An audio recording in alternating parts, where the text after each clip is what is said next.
in your beds many years from now, would you be willing to trade all the days from this day to that for one chance, just one chance, to come back here and tell our enemies that they may take our lives, but they'll never take our freedom?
And welcome to Anti-Tyranny News Radio here on UCY.tv.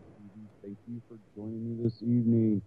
We will be diving into news here in a minute,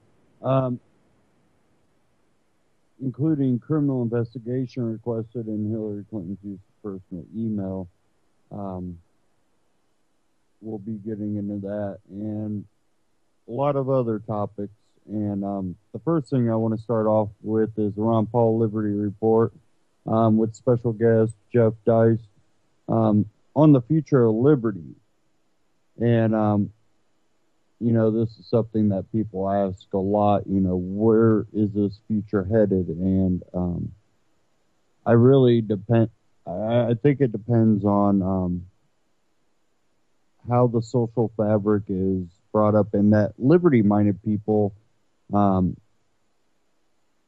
learn how to spread the message of what liberty and freedom truly mean and acting on it and living your life to those same morals and standards. And we know there's some people that call themselves a libertarian, which they are, but they are who they claim they be.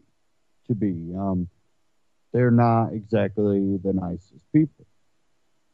And it does set example, just because they might offend you does not give you a right to bridge their rights.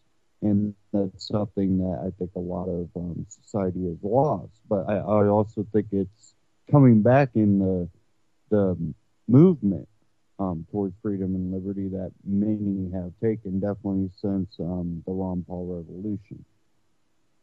And, the philosophy has gotten a lot deeper with many, and people really have gone more towards, what is the roots of freedom and, what's the basis for it.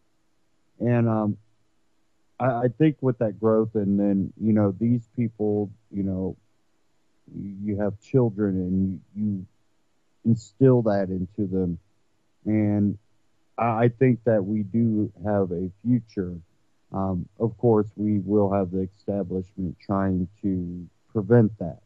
And I think that's where, there is a major battle for your mind and battle for your will to fight back. And, people looked at Ron Paul as a chance to fight back. Whether he did any major change, he could help prevent more of that change towards more tyranny, and also to send a message.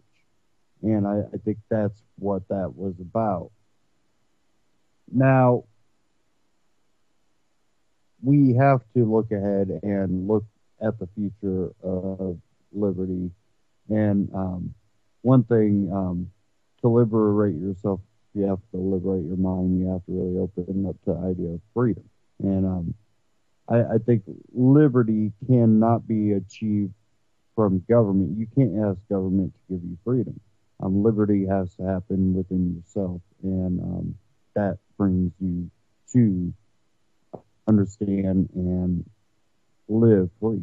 So I want to go ahead and dive into this Ron Paul Liberty Report, the future on liberty, with special guest Jeff Dice.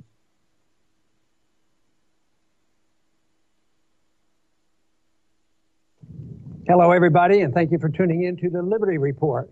With me today is Daniel McAdams, who's the Executive Director of the Institute for Peace and Prosperity.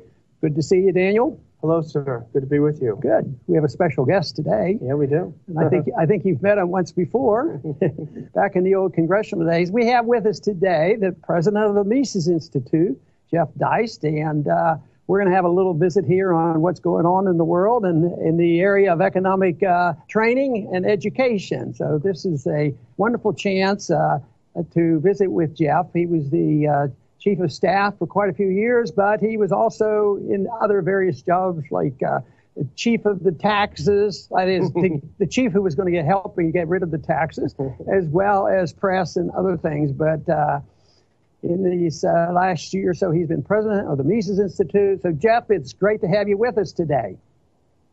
Thanks, Dr. Paul. Good to hear from you, and good to talk to Daniel. Well, wonderful. You know, want to start off with one of the items in the news. As we speak, of course, every other day it had been solved, and that's the Greek economic crisis. One thing for sure is the people who have been managing this crisis, who created the crisis, and who have messed up all of Europe, were not Austrian economists. And there may be a couple over there, but they don't practice it any more than we practice it here. But Greece is really messed up. The other day, a friend of Liberty, Nigel Farage, who's a member of the European Parliament, did a little clip on there. Did you happen to see that, his little 4-minute dissertation of what the problem was? I did indeed, and I always enjoy watching the other members of the European Parliament squirm while he's speaking.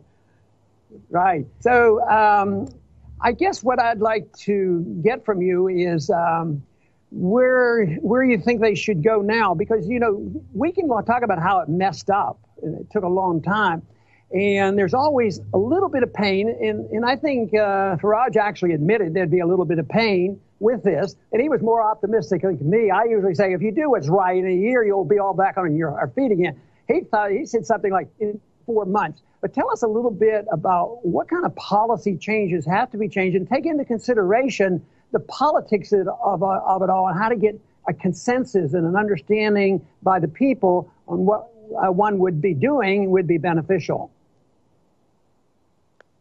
Well, I think Mr. Tsipras might not be long for his job. The problem is he was bluffing with the ECB and with his European paymasters without much of a trump card behind him. He really should have been working on an alternate currency for Greece, something that he could have fallen back on if, in fact, an exit from the euro was his final bluff. But he didn't do that. He really could have taken a lesson from Iceland and looked at their crisis, where they basically told their creditors, who were, among others, German bankers, that they were going to take a haircut, pure and simple, and that when a default comes, there's a process known as bankruptcy generally, whereby lenders take a haircut. And that's the manner by which the bad debt is resolved and taken care of. And these problems don't just linger and go on and on and on and become saddled onto future generations. So I fear what Mr. Tsipras is trying to negotiate here in this 11th hour is something that's just going to perpetuate the problem, kick the can down the road. I mean, Dr. Paul, they need 25 billion euro just to keep their banks, just to reopen their banks and have some operating cash for what will almost certainly be a bank run. They need 7 billion euro just to meet their next payment commitment to the ECB, to not be in default to the ECB like they are in default to the IMF. So these Band-Aid measures, it harkens back to our own crash of 2008. If we had just suffered the pain, a year or two of real pain, and let the bad debt liquidate itself, we would have been able to start to build from a real foundation some sort of economy. But I'm afraid the term Greek economist is now much like a French economist, or apparently a German economist. It's smoke and mirrors, and it's so disheartening to see for the Greek people, who are not wholly blameless, but at least partially blameless in this terrible drama. Right. Jeff, you make a great point about debt. What I found so fascinating about this, the idea that a country so badly in debt, such as Greece, I think they have $300 billion and some change.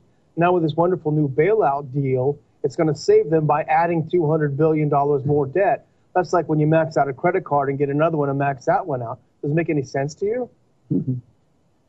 No, it's terrible. And the real victims here are the Greek people. They're not wholly blameless, but they're certainly partially blameless. And it all harkens back to our own crisis of 2008, where we thought, well, we can kick the can down the road. And instead of just letting the bad debt work itself out and letting the bankruptcy process occur for firms like B of A and Countrywide and AIG, we propped them up, we bailed them out, we got more debt, we restructured. And as a result, 5 or 6 years later now, we find ourselves mired in the same problems we failed to fix. And it just seems as though if the Greek people were given an opportunity to go to their creditors, much like Iceland did, and say, you're going to take a haircut and that's it, and we're starting over, this debt cannot be repaid, we can't solve it by borrowing more, they would actually have an opportunity to build something new, to build a real economy based on some sort of productivity, as opposed to just more debt and more short-term relief. But what's so interesting to me about all this is how it just proves that the centralizers were wrong. The centralizers are the ones telling us that the UN and the IMF and the EU will eliminate hostility between countries in Europe. Instead, we find that the EU is inflaming the old tensions from World War I and World War II between Greeks and Germans. Instead of creating prosperity, we find that the ECB has created huge moral hazards that lead to more of this kind of debt. And instead of creating just a trade zone, we've seen that there really is a real loss of sovereignty for the Greek people. They're now being dictated to by Brussels and Frankfurt, and their own parliament, which is supposed to be the parliament of an independent sovereign country, is now forced to meet tomorrow and accept terms from the EU. So the centralizers have always been wrong. And what the great problem with centralization is what could be small contained problems like we saw in Iceland become larger systemic problems that affect larger parts of the global economy. As bad as it is in Greece, I think the real fear for many people is the contagion. What will happen after this? And when will the European Union and the Euro go, which is all a possibility at any time. And sometimes there are distractions, and people think that if they talk about something else, people won't worry. But there's more news now about our debt. Even though nobody's panicking, I don't think too many people are taking money out of our bank. So it's a while off, but surely could come. But I saw a statement by our friend Mark Faber, who is an Austrian economist and also a very famous investor. He was saying the really big issue, and he was into economics, as bad as it is in Europe and with Greece, he said the really big one is the turn down in China, mainly because they buy 40% of all the commodities. He thinks the economy is much weaker than they admit to. They claim they're really slipping toward a bad time because they're only having 7% growth. But he says in reality it's much lower, and that's going to have ramifications. So I think that's the big picture. This is a world dollar standard. It's been going on since 1971, and the bubble is huge. It's a dollar bubble, and all this malinvestment and debt. And I think the day is coming where this debt will have to be unwound, and just debt piled on debt will not solve our problem. Well, absolutely. I couldn't agree more. And what we're going to find out is what happens when a world's reserve currency fails. We've had examples of regional or national currencies failing. We had Weimar Germany. Of course, more recently, we had Argentina. But the scope of the dollar's status since the 70s as king dollar of the world, there's no historical precedent for this. And we're really in uncharted territory. That's why nobody can say for certain whether the result will be a hyperinflationary spiral or whether it will actually be a deflationary depression. But we know it doesn't end well, and we know at some point our creditors, especially Asian central banks and Asian exporters are going to get very tired of our profligacy here at home and are going to start to look for alternatives to the dollar. I want to work this into the purpose and the function of the Mises Institute, because it has been dealing with this for a very long time. And they have an answer. There are several so-called libertarian groups and free market people that hardly ever deal in monetary policy. There are some others, but a principal libertarian economic education group that deals with the monetary policy and the business cycle has to be the Mises Institute. And that, I think, is where we have to look for the answers. Now, you've been there at the Mises Institute, I guess, around a year or so, but you've known about it for a long time. And, of course, Lou Rockwell knows very much about this. But how do you see the progress? Are you still getting a lot of young people to come? And can we give the people a little bit of hope about this? Mises says you have to change people's mind. You have to have people sit down and study theory, but you still have to make that theory palatable to the common man so that they accept it in their own best interest.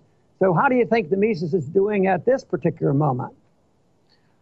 Well, I think there's huge interest in the Austrian school now, and in part that's due to the crash of 2008 and the recognition by millions of people around the world that central banks weren't working. In part that's due to your two presidential campaigns where you brought monetary issue from the back burner of being this boring, wonkish thing for Washington think tanks into something that affects everyday people. So I think that was a tremendous coup on your part. And, issues like what we see happening in Greece right now, all of these things are creating an unrest among people. And they know that something's wrong, but maybe they don't know exactly what's wrong. They know on some level that we can't print or just create money and become prosperous from it, but they don't exactly understand the full mechanics of how central banks work and how they devalue currency. So I think in a way, we're in a great spot. We're sort of like when only 10% of the population had mobile phones. The sky's the limit. Still a very small fraction of the public has much knowledge about monetary policy. And really, to me, central banking is the great evil of our time. It made the horrific wars of the 20th century possible. It makes profligacy in governments around the world possible. It creates huge distortions and misallocations and malinvestment in the global economy. So, it doesn't, people want to talk about gay marriage or they want to talk about whatever social issues are on the front burner. But to me, central banking is the issue of our day, and it's the most important issue of the 21st century. Well, I want to tell viewers to pay a lot of attention. If you have not visited the Mises Institute website, you should. If you're looking for books, go there. You can get all varieties of books. The small little book like The Law or The Human Action that Mises wrote, but then Murray Rothbard's book. And the Mises Institute has carried on a tradition that I believe in many ways Leonard Read started, and he was influenced, I was influenced by him, and that was small groups in education, and I know the Mises Institute does this, so anybody who wants to learn something can. They can get the literature. This was not available in the 1950s and the 1960s. It was a struggle. So right now, it's a lot easier. Leonard Read achieved it when he didn't have these tools. So right now, we need to use these tools. And Jeff, I am so delighted with what you've been doing at the Mises Institute. So you keep up the good work, because the answers will be found in good ideas. The real fault will come from bad ideas. It's a world of contest between ideas, and it makes all the difference in the world. Jeff, thank you very much for being with us today. Thank you, gentlemen. And I want to thank all our viewers today, and please return to the Liberty Report soon. Okay, Ron Paul Liberty Report. You can find it on YouTube, Ron Paul Liberty Report. And that was the Future of Liberty with special guest Jeff Dyke. Now, and one thing he brought up in that was, not only what's going on with Greece, but our Asian central bankers. Well, he's also been warning in previous Liberty Reports that I played here, about China market. Well, who do you think those Asian central banks are? Oh yeah, China plays an extremely big part in that. And he talked about eventually they're going to seek alternate currency. Well, that's something that I've been warning you about. Russia and China are already working together to create a alternative currency. And guess what? We will see one of the closest things other than the euro to a world currency, because this is beyond the euro when you look at the American dollar in the world market and it being the petrodollar. So in that sense, this will literally be the first world currency to take a nosedive, and this is something unprecedented. And we're going to see the effects of that. And I think it's going to hit us the hardest. We're the ones that tend to live in a larger number of people tend to get to live a freer and maybe even a more comfortable lifestyle than many other countries. And people are like, what about, England? I don't know if you've noticed, but sometimes a lot of those neighborhoods over there tend to look, if you're outside of the urban area, when you're kind of more I guess you would call it suburban, it looks worse than a lot of our housing additions here in America.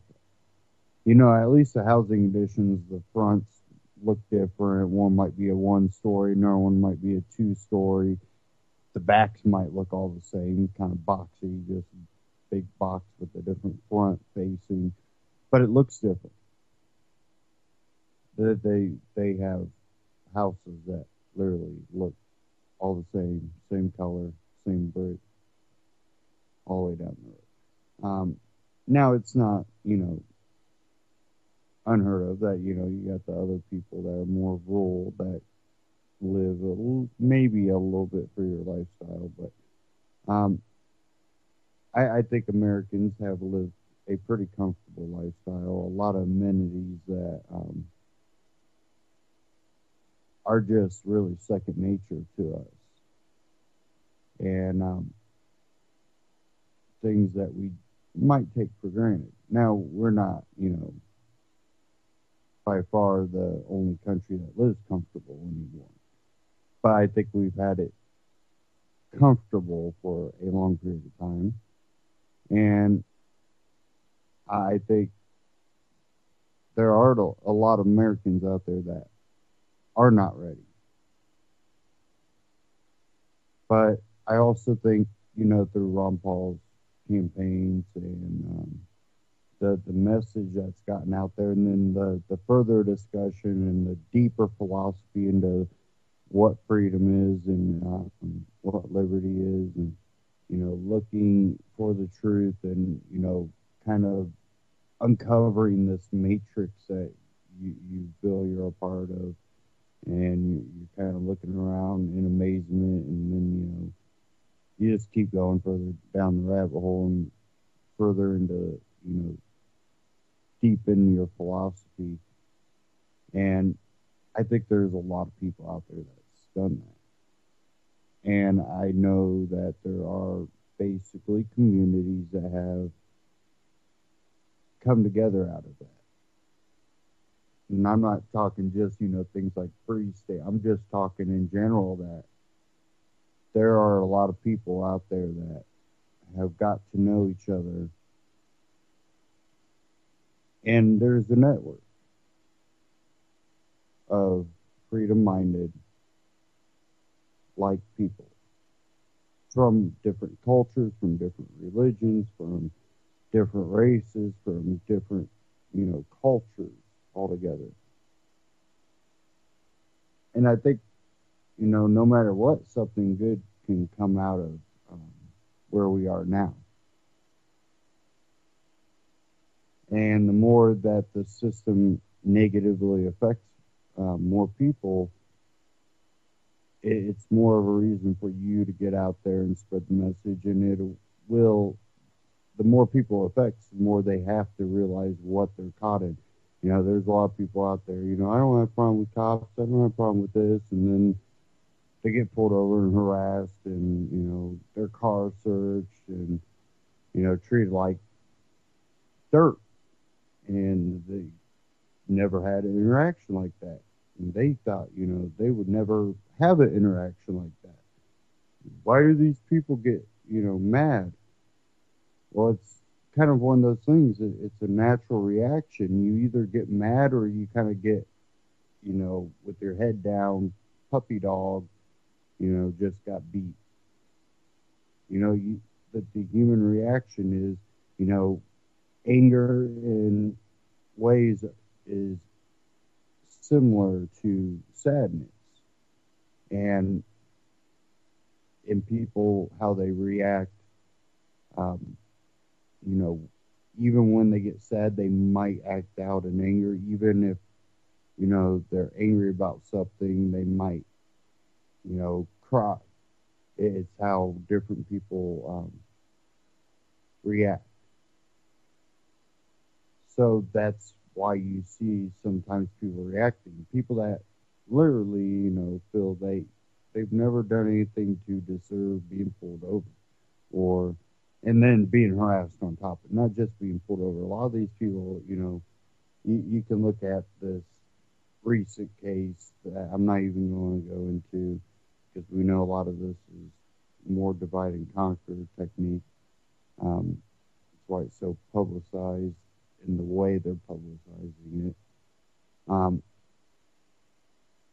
where it's Black Lives Matter, and when you get someone that goes, you know, all lives matter, they get booed. Come on. Now, we see those type of organizations out there pushing this race war, and they won. But, you know, that's more reason for us to get out there and be active.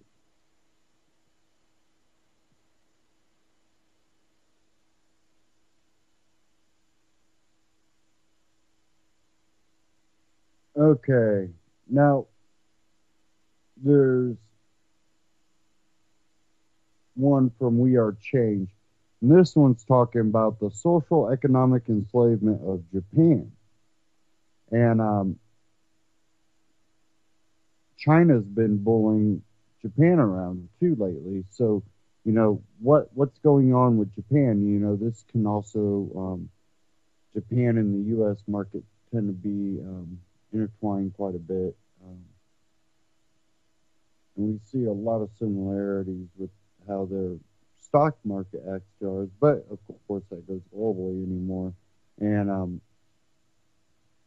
according to this, Luke interviews economist Mark Abella in Tokyo, Japan. Mark has lived in Tokyo for 25 years. Gives an amazing interview about the hidden true social economic in Japan, cultural norms to the TPP and U.S. military involvement in the region.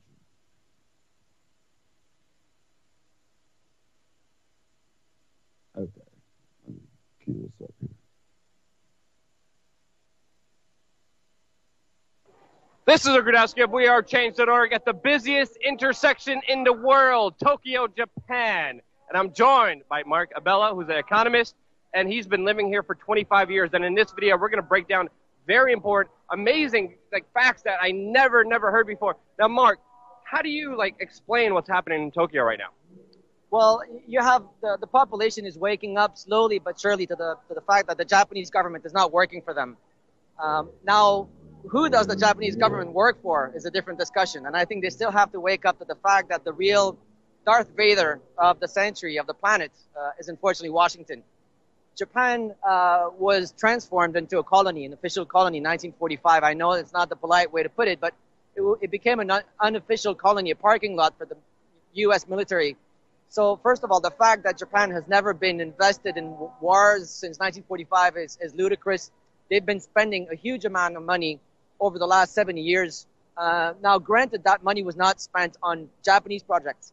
All the money, all the military spending has been kept in order to help fuel and support American activities, whether that be in Iraq and Afghanistan. Japan has always been present. They still remain in the top 5 list of countries that spend a lot of money.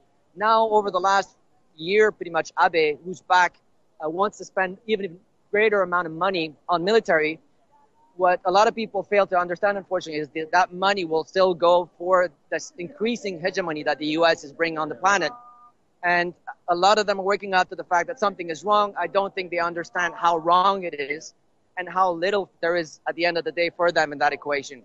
And as we're talking right now, there's major protests happening in Japan against a new U.S. Marine Corps base that's going to be built in Okinawa, that's going to be destroying the coral reef as well. But there's also a lot of fascinating news and information just about the social and economic position here, because as we know, Japan is not doing that great economically at all.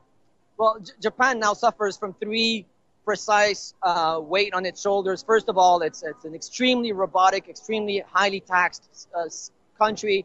They have multi-layers of taxation, which really suffocates the population. The country is also indebted in such amounts that the central bank has no choice but to monetize the debt. And what that does is, what they do at the end of the day pretty much is, they inflate the currency in order to buy up all these debt instruments and put them on their balance sheet. The third layer of problems comes from the fact that since Japan is a colony of the U.S., or at least has been transformed into a parking lot to the U.S. military, Japan is locked into buying a lot of American-based debt instruments in amounts that would dwarf what a lot of other countries have even as a GDP. As a result, that puts a huge amount of pressure on the population. As you can see, all of them are overworked. They work 5, if not 6 days a week. They have very little in the way of holidays in terms of free time. That translates into a society that loses in speed, loses in integrity, and the aggregate of problems is now transforming into a society where people are too tired to build families, to lead healthy lives. Suicidal rate also is, it's been kept in the top 10. They have 30,000 suicides a year. They've beaten 30,000 for the last 14 years. So that's 420,000 suicides in the last 14 years alone. This number alone dwarfs both Hiroshima and Nagasaki combined. So the degree of damage done by taxation and by debts and by the way the U.S. treats Japan dwarfs even the worst bombing in the entire history of humanity. So I think it's time a lot of people stop and pause and reflect on what's happening. I think a lot of think tanks in the U.S. also fail to understand what's really happening. The fact that Japanese people are lied to constantly on TV, that they fail to make sense of what's happening, why the government doesn't seem to be working for them, is one thing. I only wish that a lot of think tanks abroad in the U.S. and Europe will also wake up to the damage currently the Washington empire, the Darth Vader of Washington, is bringing to a lot of foreign countries. They now have, 800, 900, depending on who does the accounting, probably have somewhere north of 900 military bases around the planet, most of which find their sources in, Asia.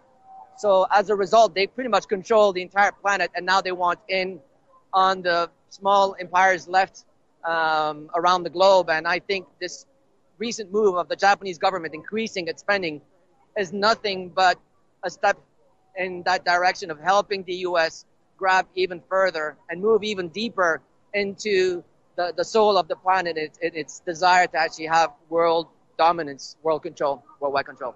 And the effects socially here are just so broad and so huge. I mean, Mark has been doing an amazing job just breaking down just the social conditioning that people are going through here. We just walked through a mall, and Mark just broke down everything that has been happening here with just the way people act, what people wear, just the kind of the exploitation and kind of materialism of just like trying to be outside of not just yourself. And you see those kind of a massive effects. How would you break it down for like the viewer who is not here in person, who is not walking around here with you? How would you break this kind of social conditioning down? Well, first of all, I think it's important to remember that the problem that Japan faces is not only a Japan-centric problem. Every country on the planet, every single location goes through the same predicaments, and the challenge is it's only shades of gray, if you will, at the end of the day.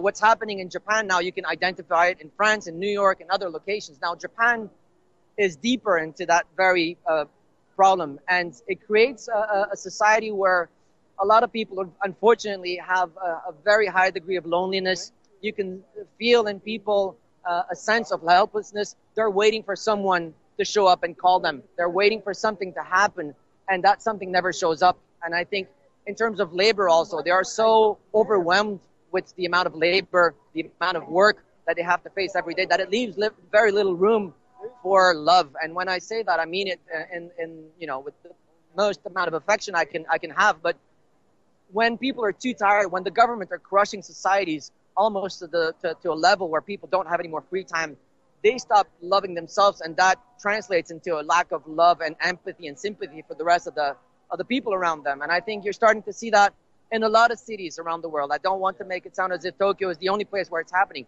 I see it happening in Paris. A lot of food habits, cigarettes, alcohol. I hope you will forgive a lot of bad habits, a lot of poor caring of self is taking place, and it's very destructive. And I think Japan is just going faster than a lot of other places, and that translates into a society that's not really healthy. And what scares me is I think the less healthy society is, the easier sometimes it is to get societies to do the wrong thing. So in effect, I think we really have to bring as much sanity back to the table as possible very quickly, because if we allow the distortion to go further, we're going to land with an entire planet where people are so upset that the revolutions of 1800, if you listen to what happened, for example, in France, 1780s, 1770s, people were chopping heads with guillotines. I mean, I don't know how much you would need to push me for me to say, yeah, let's just chop that guy's neck and let me see some blood rolling. I would never do it. You would have to push me to an immense extent for me to actually agree to that as a solution. I'm afraid that, unfortunately, if we keep on pushing on population so much, at some point the entire globe is just going to snap, and we're going to see a massive revolt. I just don't know when, but I think we're due for a reset, the Control-Alt-Delete on a lot of societies out there, and Japan is unfortunately deep in that tunnel. Yeah, I mean, just walking around here, you see kind of the harsh economic conditions forced upon a lot of people here, just being brought out in kind of the social aspect. I mean, Japan has one of the lowest birth rates in the entire world for a reason. People here work themselves to death, and there's actually an official name for that itself. And it's just been just incredible and fascinating just walking around, experiencing it, seeing it, living it, and just talking to locals like yourself who have been going through it for the last 25 years. Is there any other kind of last comments that you want to leave people with kind of understanding Japan in the greater context? Well, first of all, I would encourage people to travel as much as possible. I think the planet is like a huge book, and every travel you do is like reading a new page of that book. I think that was Gutsin who's saying that. And I think it helps put back the puzzle of the planet back into pieces. I think the media also does a really poor job at helping people understand what's really happening. So they will talk about the suicide, they will talk about the birth rate and all these things, but they will always not go that extra mile to explain what's really happening, why this is happening. And I think traveling helps explain that. So I think it's time a lot of people start to put a lot of important discussions back on the table. I think it's important also that we move away from a lot of the state-owned media, because currently the way the media is structured, the interests are not unfortunately in the hand of the consumer. It's not in the hand of the people who actually watch the TV. Most of these. Okay, I'm going to stop it right there. We are changed. We are changed on YouTube. We are changed.org. Check them out. Subscribe. This is something that we're seeing here in America too, where you do have a large portion of people that are being overworked. They're working 2-3 part-time jobs because they can't find a full-time job. Full-time job people are sometimes working in our second-time job. They don't have time for family. They don't have time. When they do finally get some time, they just want to unleash. Therefore, if they do have a family, they're not really being a part of a family anymore. Kind of more just guardians without the needed compassion, needed time. And that's not everyone, but there is a large portion out there that are like that. And breaks down the families, and it really hits at the heart of, what makes a community and a populace. We just don't see that anymore. And Japan is also facing that, and even to more of an extent.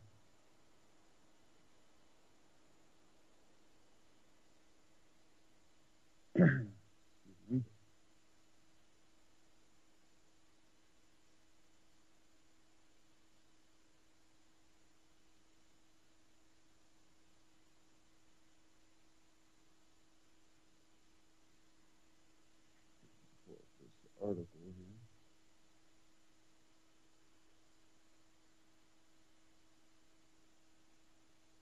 here. I have one from Truth and Media that I want to cover.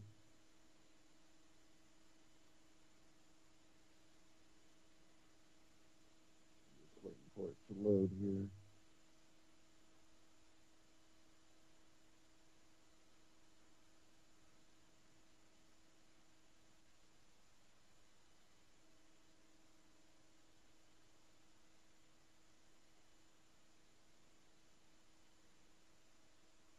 Criminal investigation requested in Hillary Clinton's use of personal email. Two inspector generals are requesting that the Justice Department launch a criminal investigation into whether Hillary Clinton abused classified government information during her tenure as Secretary of State.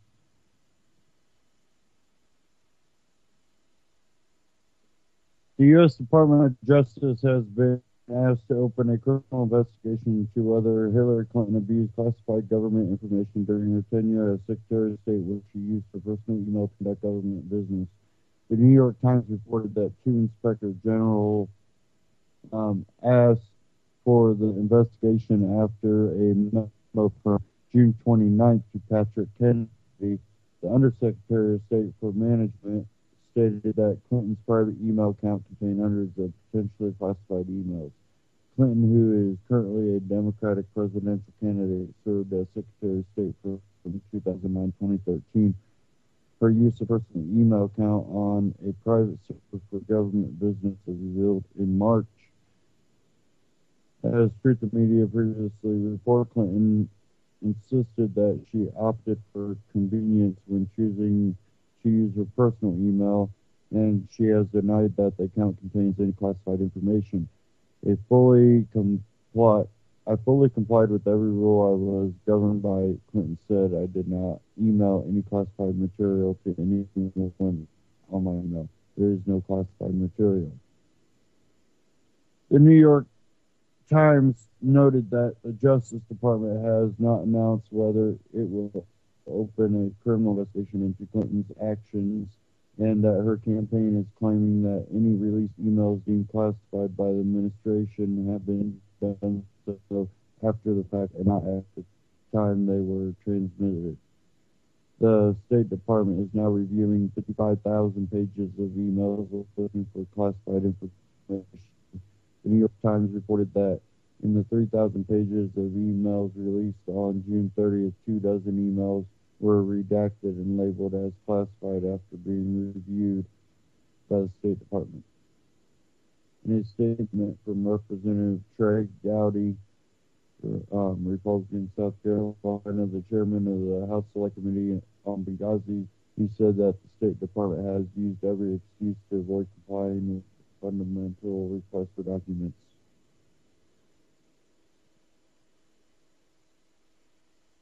Our committee has tried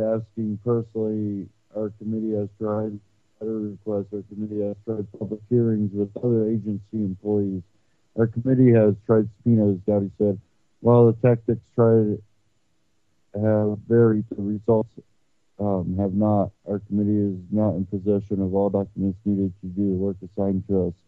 In response, some State Department officials have said they do not have the resources or infrastructure to properly comply with all the requests, while others have said that they believe that many senior officials did not initially take custody seriously, which slowed document production and created appearance of stonewalling.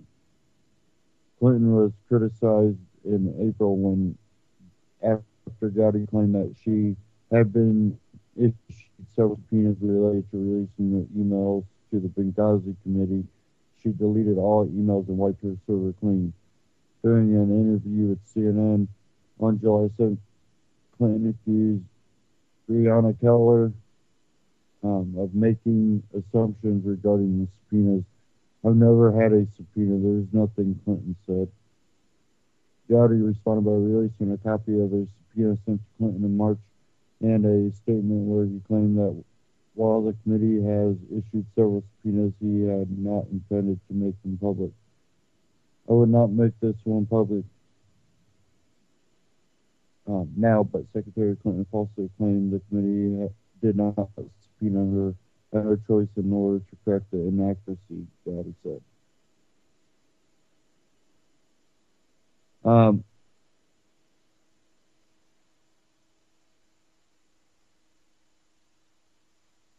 New York Times altered story at Hillary's request. And I'm getting this one from Drudge Report. And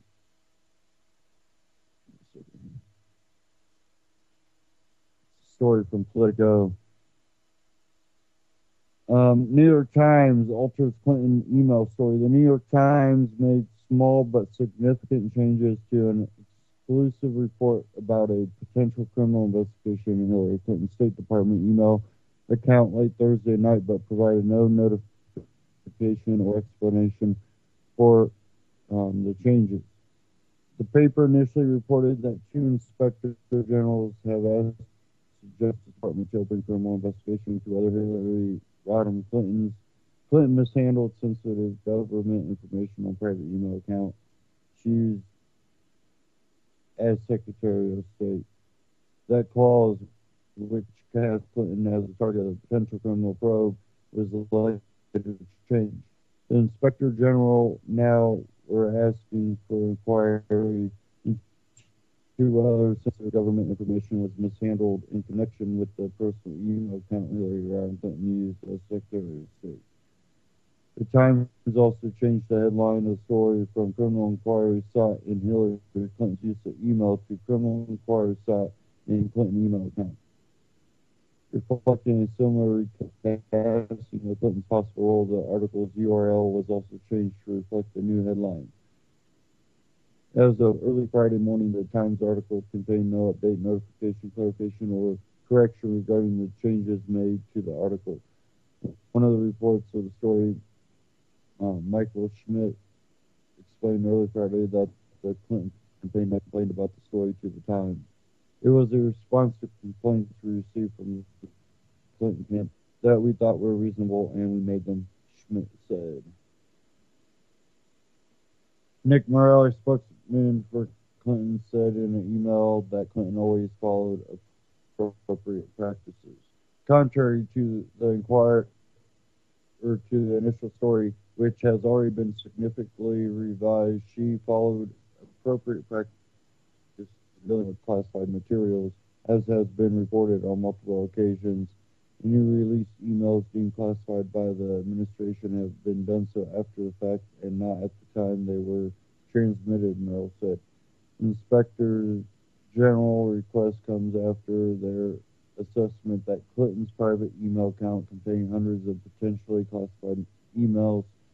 The Times report notes that it is not clear whether the contents of the emails were marked as classified by the State Department when then Secretary of State Clinton sent or received them.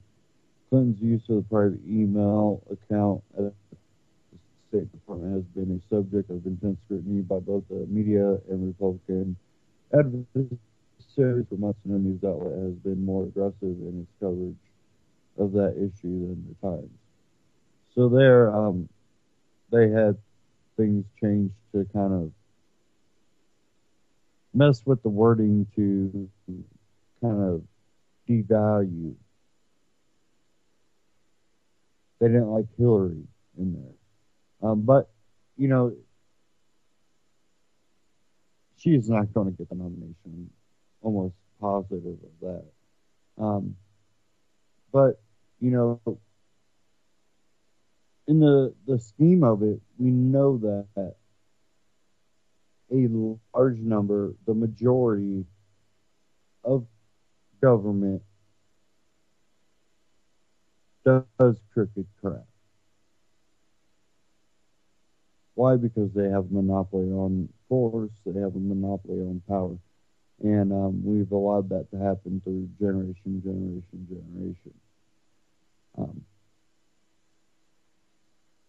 And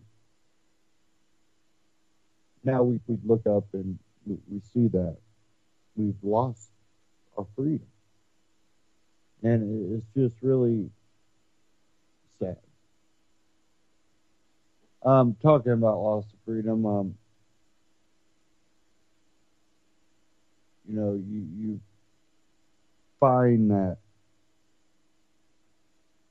that monopoly on force tends to be the one that sticks up for the crooked banks.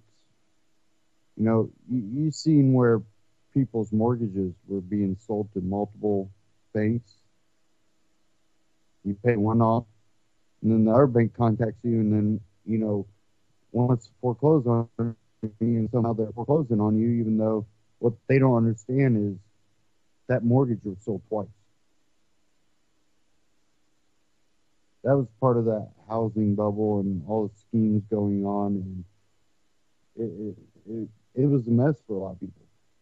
We have one here from Adam Kokesh. New York police stole our home. I'll go ahead and cue this up here.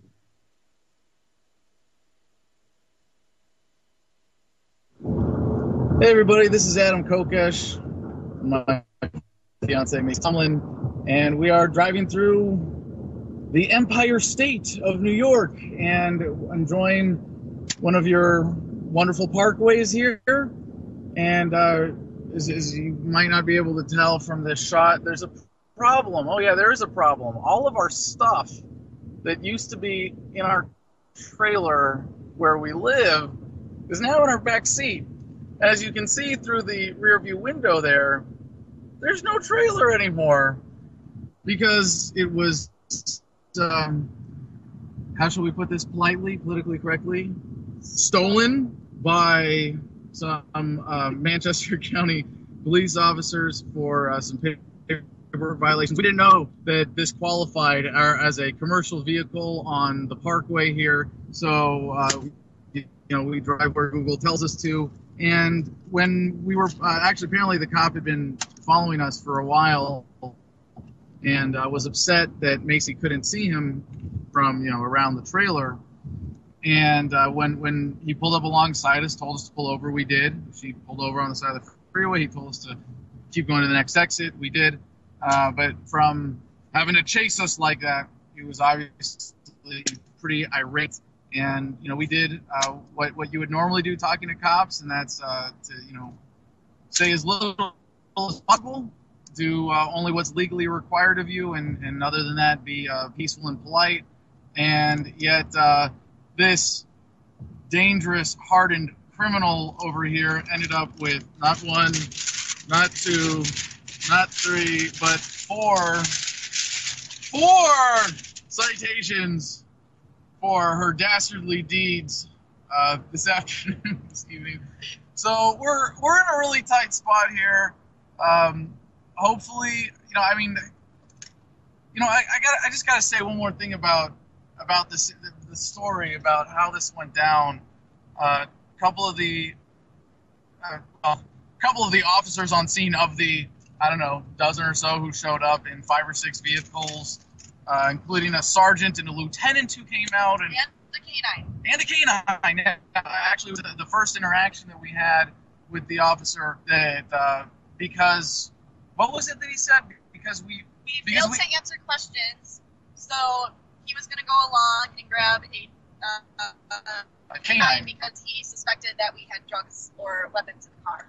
And of course, we are traveling with no contraband whatsoever right now, unless in New York City, pepper spray is illegal. Well, they actually took our pepper spray. They took it? I saw they put it off to the side. Oh, did they take it? I thought he took it. Never mind. Well, I think we still have one on the visor here that we keep handing just in case, any other slightly less armed thugs, try to violate our safety in our vehicle here. But we're in a really tight spot. We've had some unexpected expenses on the road, and right now I'm scrambling to get our phone bill paid tomorrow. I don't know what all this is going to cost us.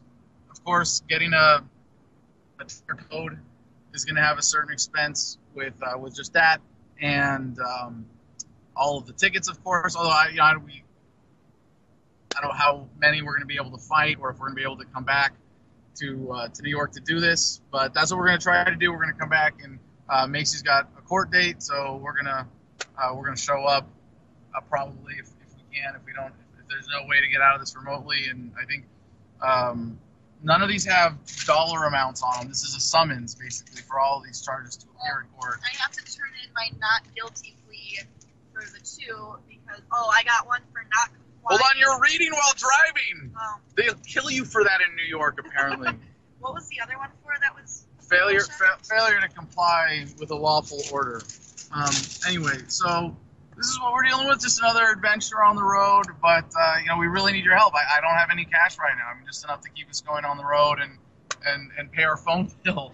Get us to the next event. Get us to the next event. That's how it's been on the road. People have been generous enough to keep the tour going, but it's not like we're making any money doing this, giving books away for free. So we're on our way to Hartford right now, Hartford, Connecticut. We should be there in about an hour if you're watching this as it's uploaded. Maybe you can catch us there. We should be at what is it? Artisanal Burgers. Yeah, it looks like Pleasantville Road. Looks like it'll be about 9 p.m. We'll be getting there. And if anybody, the event was supposed to start at 7:30. So if you're watching this while we're on our way there, sorry we're late. I hope you understand. And if you can help out in any way right now, we'd really appreciate it. It's just, if not, it's going to take us probably maybe a few months.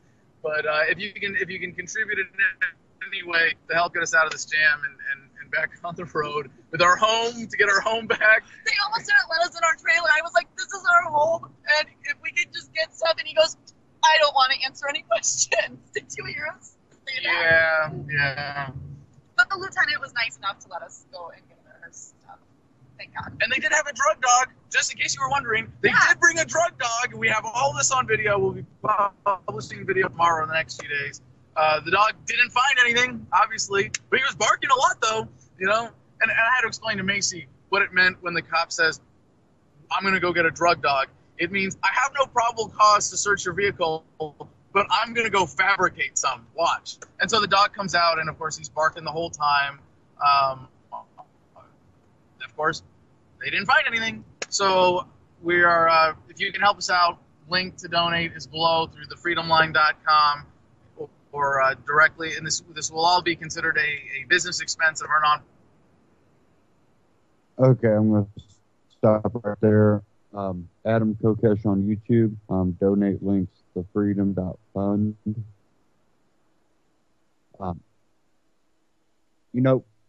This is a perfect example. When you're traveling around the country, which I've known people that they might be an author. Like, Adam Kokesh just wrote a book. He's traveling the country. These people, literally, that's what they've done for 20 plus years, is they literally, with the camper, travel around the country. There was one that I was reading about, a photographer, that's basically all they did. Well, because he had freedom on the side of his camper is why they consider it a commercial vehicle on the parkway. And, it's just an example of ways they get.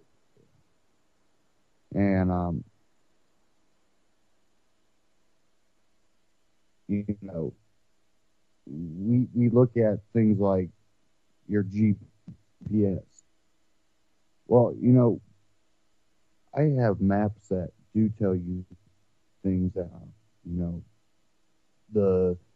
I don't even know what it is, but for example, the triangle look down at the key, no commercial vehicles without permit, things like that. And technology is kind of slow to catch up to that, but they're sure, storing your data and selling it or giving it to government. But, they're slow on to let you know that, you have a commercial vehicle, you probably shouldn't get on that road. Or, this road is not for commercial vehicles without permits. It's kind of it's a point on, technology companies' focuses, whether it be of their choosing or just complying, and overall government.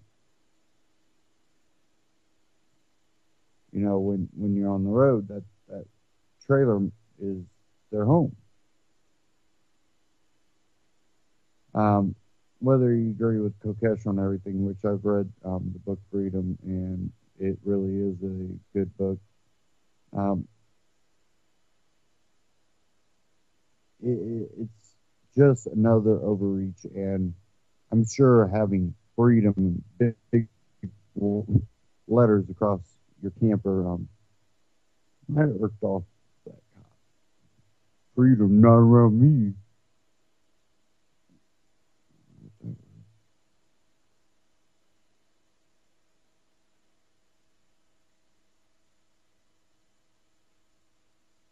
Okay, I do have one here that was longer, and I wanted to wait until the second hour to play it.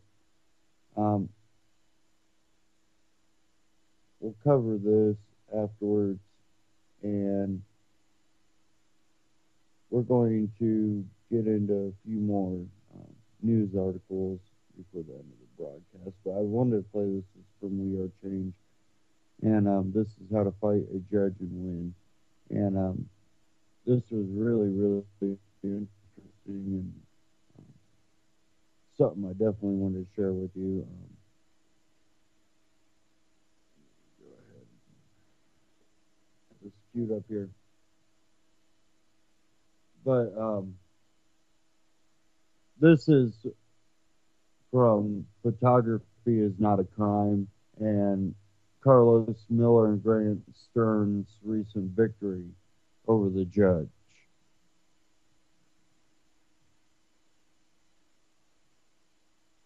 Radowski of WeAreChange.org here in Miami, Florida. And forever we've been hearing about out-of-control judges who interpret the law the way they want to personally, eviscerating the Constitution and destroying the legal judicial system. And people think there's no way of getting any justification, any form of justice when it comes to a judge who's out of control. Well, these guys, Grant and Carlos of Photography is Not a Crime, are proof that that is not true. Now, first of all, these guys have an amazing, incredible story of putting a judge in his rightful place. How did this story begin? Because I know this story is complicated. There's multifaceted to it. How did it start? Yes, well, I mean, it is very complicated. If you go on photographyisnotacrime.com, you can get all the background.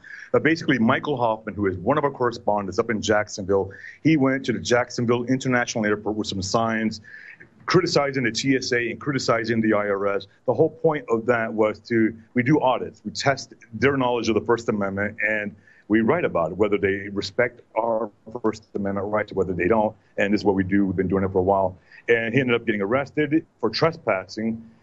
And so we said, okay, that's fine. And we wanted to, as PINAC, we wanted to record the trial. And we wanted to bring a camera into the courtroom, which is legal in Florida. The Florida Supreme Court ruled in 1979 that you can, if you're media, which we are, you can bring cameras into the courtroom. We've done it twice down in Miami. Even on my trial, it's not that big of a deal. Up there, they said, no, you can't.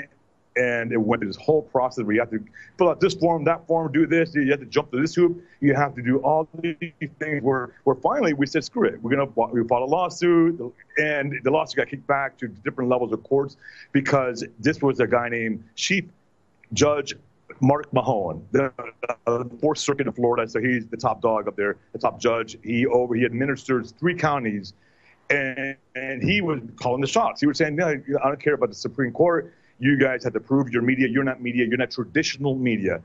And even though you guys have better numbers than even all the local media combined when it comes to just your website and the number of hits you guys are getting. They initially asked to prove that we're media. They said, well, you have to prove that you get 1,000 hits a month, which obviously they were not very understanding of how the internet works. And we told them, well, we get that in an hour easily, if not less. And then they had to turn around and say, well, then you need to certify this and certify that. And wait a second. That's when they decided to move the goalposts, okay? So they asked us to jump through hoop A. We said, oh, we jumped through hoop A in every state in the country. They said, oh, okay. And they wrote up a whole new order. Here's the new goalposts. And they made it so that basically anybody besides the Florida Times Union or a local TV station would have to pay about... It would take them about 90 days and about $10,000 to $15,000 to pay a court monitor just to report on Duval County Courthouse. The bottom line, Luke, is this. They told us, if you want your correspondent, which is actually a 70-year-old man named Thomas Covenant, we call him Epic Old Guy. EOG. He's a veteran. EOG, he's very harmless. And they said, well, if he wants to record the judicial proceedings, then he has to prove to us that he has covered the judicial proceedings 6 months prior to him asking to cover the judicial proceedings. So basically, they made it impossible. I mean, how are you supposed to cover judicial proceedings when you need approval to cover judicial proving? And that makes no sense. Here's the thing. Initially, they said that initially, and we said, yeah, we've done it. Like I said, we've done it over the years. So yeah, we've done it as an organization. Yeah. But then, no, we want the videographer, the guy we want him to prove that he's covered judicial proceedings, and he hasn't. You know what? This is Jim Crow in action. And these days, they don't care if you're white, black, red, purple, or green. It's Jim Crow. It's the system versus the normal person. Yeah. And that's a grandfather law. They're saying, well, if you haven't done it yet, you're never going to be allowed to do this. Yeah. So just to break this down, you had one guy who was arrested at the airport with a sign. You guys also did a sting operation with another guy who had the opposite sign saying he loved the TSA, and he wasn't arrested. So when this happened, there's a court proceedings. You guys are trying to film it just to keep everything on the public records, just to make sure that the politicians and the legal judicial systems are held accountable for what they do, and now they're making you jump through all these hoops. What happens next? Yeah, okay, so while we're battling this, we're filing lawsuits about trying to record in court and all that. So Jeff Gray, honor your oath, he goes out there, and in the same spot where Michael Hoffman was, Michael Hoffman said, screw the TSA or the IRS, whatever he said. Jeff Gray said, freedom of speech. And the cops came up to him, and he asked him, am I trespassing? They said, no, you're fine. And they walked away. So that tells you that it wasn't the trespassing they were worried about. It was the content of the message. Right. It was all about the content of the message. If you say freedom of speech, oh, we love you. If you say screw the TSA, well, you know what, we have to go to jail. And then what happened was the Judge Brent Shore, a Duval County judge who is under Mark Mahon, who is the administrator, he ruled that that Mike Hoffman cannot use the First Amendment as a defense, even though it was a clear. Look, it goes down to this. The cop says, you're trespassing. Hoffman says, no, it's the First Amendment. Let's settle it in court. And he was on public property at the time. Right. And this is what courts are supposed to be for. Well, we'll settle it in court. And then the court says, well, great, but you can't use the First Amendment defense here. We're going to talk about trespassing. Well, that is not a fair trial. That is not a fair trial at all. Trespassing in a public place at an airport, by the way. Right. And if he was going to make a public records request, there's no other way to make a public records request without entering public property. And he wasn't disturbing the peace. He wasn't disorderly. Besides that, they arrested him because they did not know that at the time. They know he was holding up signs, and he didn't tell them that he was doing a public records request, which you don't have to. But that's kind of besides the point. He was holding up a sign. It is a First Amendment issue. And then they said, look, no, it's not a First Amendment issue. It's a trespassing issue. We knew we had lost already. We were already prepared for the conviction.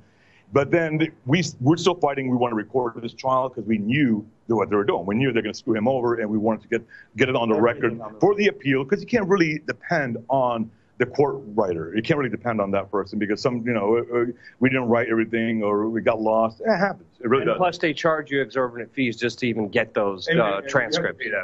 Mike's had to pay that for his appeal for the transcript, but we want to at least have the real record, the video, the audio record. And my God, it was so complicated and it's so many different angles you can go into, but that's it. That's it. And so then, on July 1st, when everybody was preparing for the 4th of July holiday, Judge Mark Mahone, who is the chief judge in the Fourth Circuit, issued an edict suspending the Constitution. Wait, I know. Before that, I do. So what happened? I knew I was going to say something. All right. What happened? So when they told Mike Hoffman that you're not allowed to use the First Amendment as his defense, he goes in front of the courthouse with a sign that criticizing Judge Mark Mahone and Brent Shore. Mahon is the administrator. Shore is the guy who's going to his trial judge, right? And criticizing them for violating his right to free speech. And then what happened was Mark Mahon. July 1st, Mark Mahon issued an illegal order. He legislated from the judicial bench and said that criticism of the bench or accusing the judges of being corrupt in the public sidewalks surrounding the prodigious $360 million taxpayer-financed facility, or taking photographs, both taking the photos and criticizing the judges, was a security threat. He said it is equivalent to yelling fire in a crowded theater. And that's always an argument they use in the First Amendment because, there's the time, place, and manner restrictions because the First Amendment is not absolute. If you yell fire in a crowded theater and you're actually bullshitting, well, that's not cool. But your First Amendment rights are strongest when you are petitioning the government and when you are recording for publication, when you are going to publicate or print or write about what is going on. Courts have ruled that consistently. In fact, there was an Occupy Wall Street case in New York where a journalist was protected by the First Amendment, but somebody who said that he wasn't there to write about it was not fully protected by the First Amendment. So he's out there exercising his First Amendment rights strongly. He is petitioning his government for redress, and they said that it is tantamount to attempted murder. I mean, that's what yelling fire falsely in a crowded theater would be. So they did that, and the Washington Post's top legal analyst. Let me just backtrack a little bit a second. Backtrack. So what happened here is there was a case that the local media was not interested in. It was a misdemeanor trespassing trial, and who would really be interested in that unless it's one of your guys? So we were interested in that. And then while we were fighting the battle to record in the courtroom, Mahon comes up and that you can't photograph this courthouse, you can't video record the courthouse, you cannot hold signs, you cannot criticize judges in the courthouse. You can't criticize him, is basically what he says. He's like, I'm a thin-skinned bitch, is what he said. And you cannot criticize me. And that's it. So I'm going to make it a criminal contempt, So if you actually do that. Criminal contempt. Yeah. You will go to jail with no trial because the judge has said, I've already tried all of you for criticizing me, and you are all guilty if you do it. Until you apologize. Guilty upon Until you apologize. And that's how you get released from jail. We don't want that. We don't want that. We don't want that. So hold on. This judge is totally out of control, right? He's saying anybody who criticizes him will go to jail, violating the constitutional law, violating this other guy's constitutional law for just expressing a sign in a public place, totally throwing him in jail. What did you guys do next? Okay, so the Washington Post, their top legal blogger, a fully independent blogger who runs a blog of about 20 constitutional lawyers. He's a professor at UCLA. His name is Eugene Volokh, and he writes The Volokh Conspiracy. But that belies the fact that he is a very top lawyer. There's no lawyer in this country who does not respect him. No, he is extremely respected. So, he has his own completely editorially independent blog with the Washington Post. So late in the afternoon of the 3rd of July, he came out and published a very dry piece clearly saying, with precedent, that Judge Mark Mahone violated the Constitution, violated the First Amendment with his orders. Well, I happened to be on vacation in Washington, D.C., and I broke from my vacation in D.C. on the 4th of July to write an article because Judge Mark Mahone shit on the United States Constitution on 4th of July weekend. He shit on the Constitution on the 4th of July weekend. What kind of nerve of that man? Damn, man. His nerve. That nerve. So what did you guys do next? What was the next proceedings to like get back at this judge? So what I just said there, that was the catchphrase. But I wrote an article about how he breached the oath of office. No, he shit on the Constitution. And he shit on the Constitution, yes. And he should be removed from office because these oaths, they're a big deal.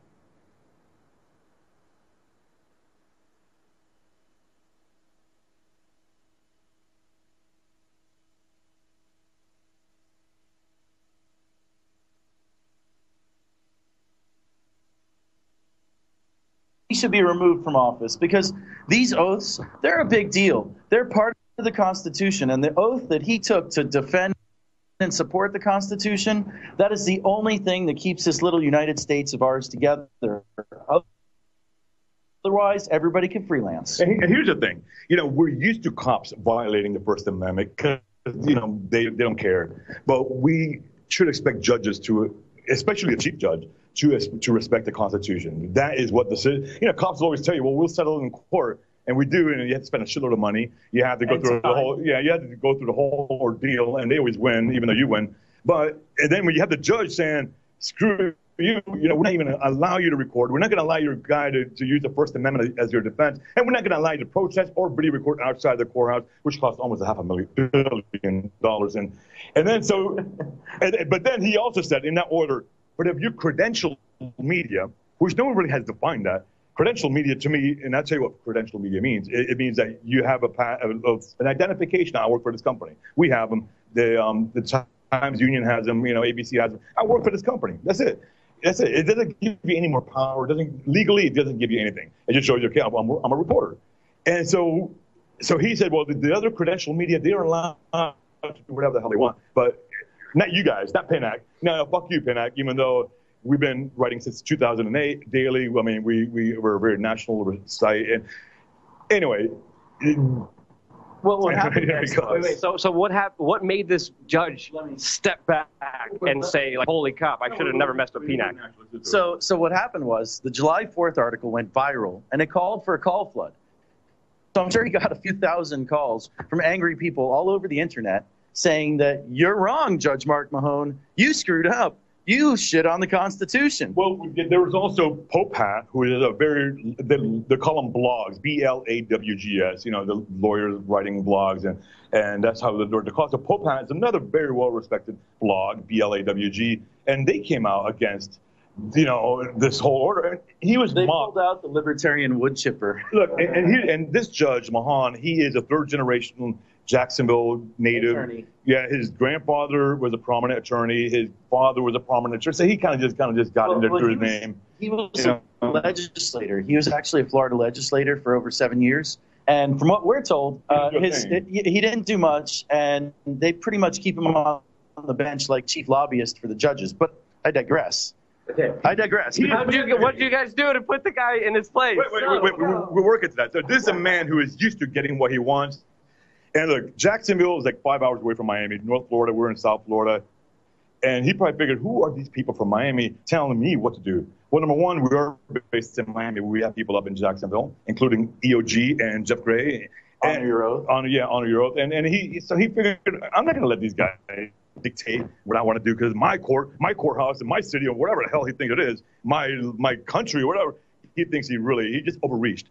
He overreached, and then he basically issued the order, and the order just blew up in his face. The Florida Times Union came out, and they were the first ones who reported on it. And this is what really I noticed.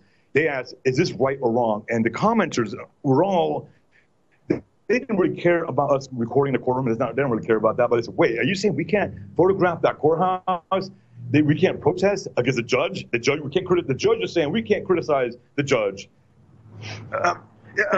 Yeah. Look. So anyway, we got a lawyer. We lawyered up, and Thomas Covenant and Jeff Gray sued in federal court. The case is called Covenant versus Mahone in his official capacity as chief judge of the 4th District in Florida. Or as we call it, epic old guy against epic asshole judge. So you guys not only did just a whole media blitz about the situation, not only had people call into his personal office, but you guys also are filing a lawsuit against the judge. We fought several, and they were getting kicked out. They were getting rejected. We had been suing we had been suing the circuit for 6 months. But then when we filed in federal court, things got serious. Between the call flood and the filing, he rescinded the first half of his order in 2 days. Because look, you have to understand. He rescinded and said, okay, this order that I made through myself, half of it saying that, no, you cannot protest me in any way, shape, or form. No way you can criticize me. No way you could, no way you could hold me accountable in any way, shape, or form. He stepped back on that. So he said, he goes, okay, now you can protest because, case law really has that established. But the videography part, no, you can't because case law does not have that fully established. Lawyers are really, dependent on that stuff. And so he did backtrack. That's very, very embarrassing for a judge, a chief judge. But that was just the start, because then the Michael Hoffman trial happened, and all of the local media outlets went into the trial and published the following. We covered the trial, we recorded it, and we did not get credentials. And what that did was they effectively wiped out his order because they ignored it. They published it, and there was no repercussions. So any repercussions against us would be selective enforcement. And here's, and I worked in the mainstream media for a long time before running PNAC, is like, this is not a case they wanted to cover. It really is a misdemeanor. They don't really care about it. This is the most publicized misdemeanor trial in the history of trespassing. Right. So they were not interested in this. But then when Mahan started doing all this stuff, and we were still not allowed to record it. But then they came in to record it, and the first thing they said was they tweeted it out. We're in. PNAC is out. We have no credentials. They have no credentials. Yep. What the fuck? So the judge walked back half of his order, right? Then the trial happened, and then a week afterwards, the judge erased all of the orders. He didn't even tell us about erasing the March order. We announced the protest. Right, and we announced the protest too. Yeah. So we announced the protest for yesterday, and we've got a great video from the protest. Well, we announced it like a couple weeks before. We kind of talked about it. We created a little Facebook page because people were saying, "Hey, we want to protest." It's okay. We create the page. Show up. We'll go up there, and we're gonna, basically what we were gonna do is go up there and shoot our cameras, and we'll take the arrest because we knew it was unconstitutional. I don't give a shit about his order. We will beat that in court, and we'll take the arrest. And that was the plan. And then he basically, right before the backed out. We were ready to get arrested right there for saying on the courthouse steps virtually, Judge Mark Mahone shit on the Constitution. Right. But then, so he realized all the nation's eyes are on this, so he backtracked. Basically, he had Jacksonville is actually the largest geographical city in the United States, but it's really, you don't really hear much about it. Like you think of Florida, you think of Miami, you think Atlanta there, New Orleans. So he figured he was going to get away with this, that no one's going to report on it. He's been 3 generations of family, but then he is not accustomed to online media, new media. He's not used to PNAC, and we're just going to expose it. Then the whole country's looking at him. All his legal peers are looking at him. Yeah. And then we showed up for the demonstration because we weren't really protesting at that point. We had won. We were celebrating. We were celebrating. Yes. We were celebrating. So we showed up, and we're standing in the parking lot of the Times Union, assembling all of our gear. And lo and behold, we hear this noise, and there's a biplane flying around with a sign that says, Jax suppresses the First Amendment. We had no idea this thing was going to show up, and it's like flying all over downtown. Right, and JAX, because Jacksonville is a long word. JAX means Jacksonville. It's like we would say MIA here. And that's it. So it's like they're flying around, and I had no idea who this guy was, but that showed, man, this is big, that we reach people. Because here it's not really about PNAC, okay, we like PNAC, we don't like PNAC. It's when you tell people you're not allowed to record this courthouse that you paid for, people are going to be pissed off. And that's what happened. And let me tell you a little bit about that courthouse. That courthouse is budgeted to cost $60 million, and the cost ballooned to $360 million. And it's got an enormous, enormous sidewalk and yard complex out in front, where he banned everybody from speaking or photographing or criticizing him or any judge. And anything else is cool. Yeah, anything else is cool. I mean, but out there where they just built this huge monstrosity, it is, by God, the ugliest courthouse in all of America. Yeah, I think I wouldn't criticize it. I mean, it's okay. No, it's okay. Carlos and Grant literally just came back from Jacksonville, Florida, from their Tinker Day parade, from flying airplanes over the court system, declaring their victory, making the judge back down and run away. Congratulations on your success. Hold on. These guys, this interview is going to go on forever. So, yeah, it could go on forever. You asked. Like determined to break I know. So Grant comes up there yesterday, and he goes in front of the courthouse and says, "Judge Mahon shit on the Constitution." The cops are there. They just didn't say anything. Judge Mahon shit on the Constitution. I was like, what? He shit on the Constitution. And then people were walking up to us like, well, he ain't the only one, you know. And they're very right, actually. And we had a defense attorney who actually walked up and they saw a sign that one of our guys had Mahon and Shore. And they're like, he said, you know, these are actually some of the nicer ones. You know, so that tells you what the hell. That tells you a lot what's going on up in Duval County. It definitely does. And it's amazing to see a local victory done by just pure persistence, pure will, and pure honesty and truth just coming all the way forward. Carlos and Grant, where can people find out more information about your... You got me started. I want to say one final thing. This is what it's all about. Look, the First Amendment guarantees freedom of the press for everybody. It doesn't say freedom of the press for CBS or for the Times Union or your local credit. Freedom of the press is guaranteed for everybody as long as you have access to the press, which we do now because of the internet, and you are the press. I mean, you have to do it, you know, on a regular basis to be considered free press, but that's it. So that's the reminder that you can be the media. You can be the media. Our motto is be the media, and you don't have to be part of the corporate media to be the media. And I'm going to tell you this. Now that we've done this, we're going to get a new shirt that's going to say, Judge the Judges. Awesome. Find out about these two great, amazing individuals and their whole organization at Photography is Not a Crime. Luke Radowski, we are Change. We are Change.org. We are Change on YouTube. And he keeps on rambling on there at the end. But this is a great victory in the sense that they in that area have proven that, you know, with the community understanding, you know, the freedom of speech, freedom of press, and all of that, you know, it doesn't apply to any philosophy other than, you know, the freedom to keep someone accountable for their actions and be able to observe the trial that you're supposed to trust in the justice system that you're supposed to trust in to only pick criminals away and keep innocent people free, which we know this is a major failure and definitely with corruption like this. When you look at this, it proves that it can happen. And it also sets a precedent that you're not going to get away with it. And I'm sure Pinnack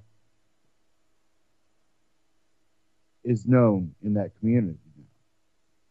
Pinnack will be a organization someone might get in touch with if the same thing was to happen to them in that community or elsewhere for that, you know. But it's one of those things that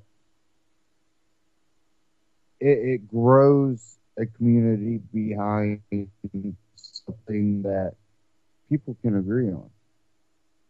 You have the right to protest, you have the right to free speech, you have the right to free press.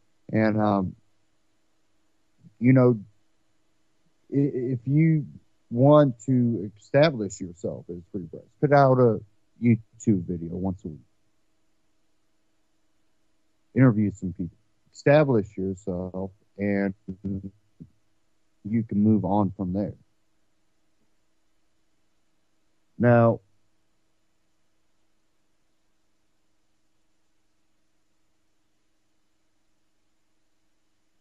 I'm going to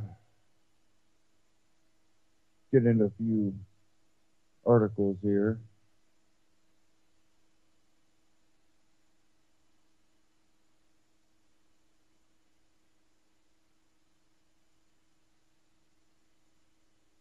Now, I see Bernie Sanders moving up, and if you want to see a scary candidate for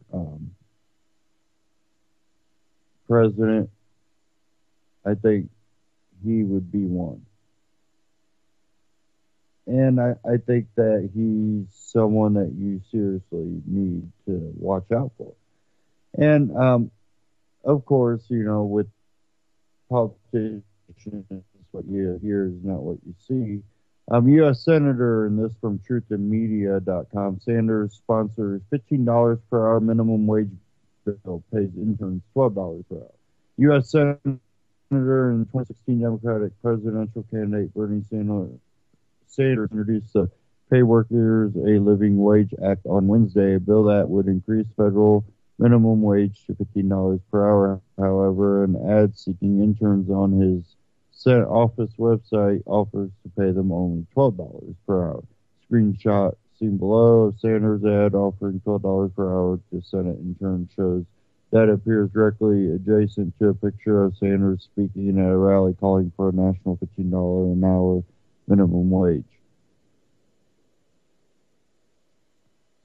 The federal minimum wage has not been raised since 2009. Increasing the minimum wage would directly benefit 62 million workers who currently make less than $15 an hour, including over half of African American workers and close to 60% of Latino workers. If minimum wage had kept up the productivity and inflation since 1968, it would be more than $26 an hour today, claimed a press release on the bill by Sanders' Senate office.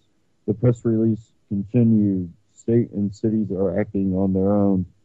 New York's wage board today is expected to approve a new $15 minimum hourly pay for the state's 200,000 fast food workers.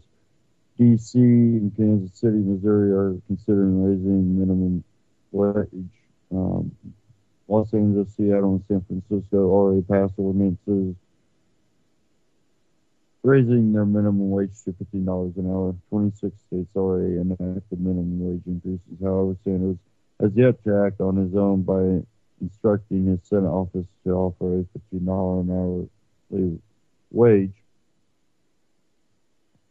The Atlantic notes that senators set their own policy on pay for interns. Sanders said in a statement on the bill that the largest low-wage employer in the country is the federal government, and added, it is unconscionable that workers in the Senate cafeteria, workers like Charles Gladden, who is with us today, make wages so low that they can afford to pay the rent.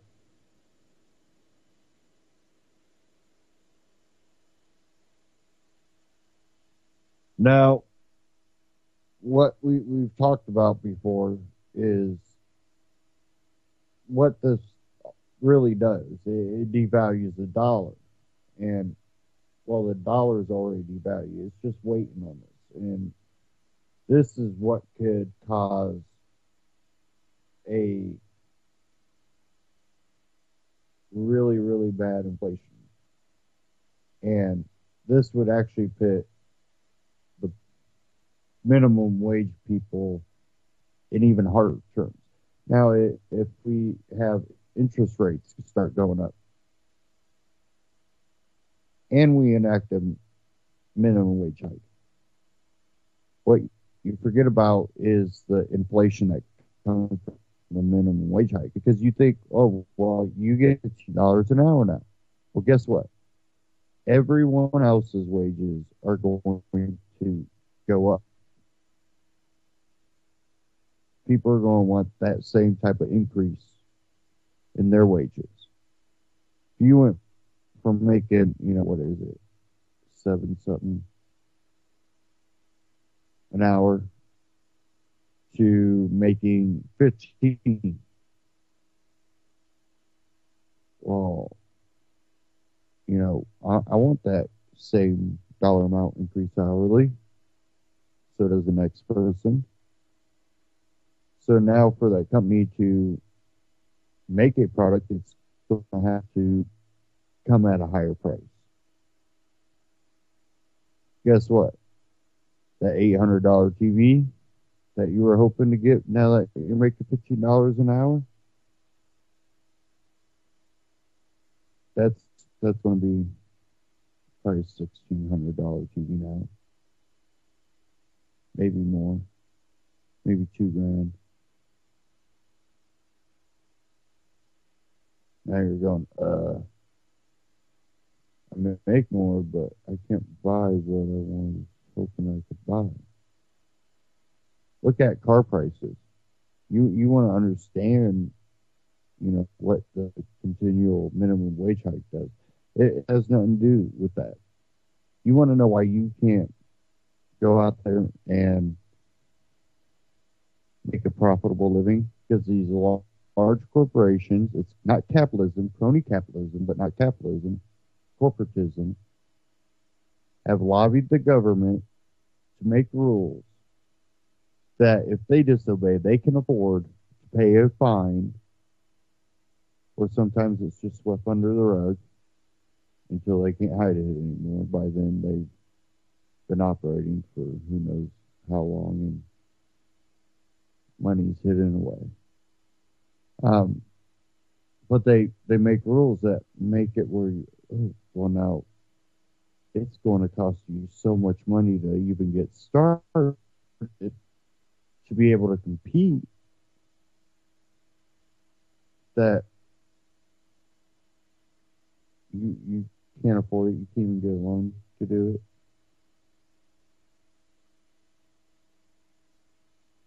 There's where the issue is. We always see, well, these corporations do this, that's why we need a rule for this. Guess what? They're going to make a rule for it. They're going to make a penalty for it. Company's going to take the penalty. They're going to be knocking on your door because, well, that new rule, well, your property's affecting that new rule.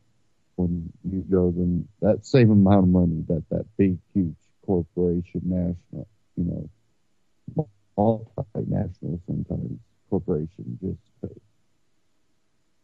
Or they'll seize your house and property. Who's benefiting from that regulation?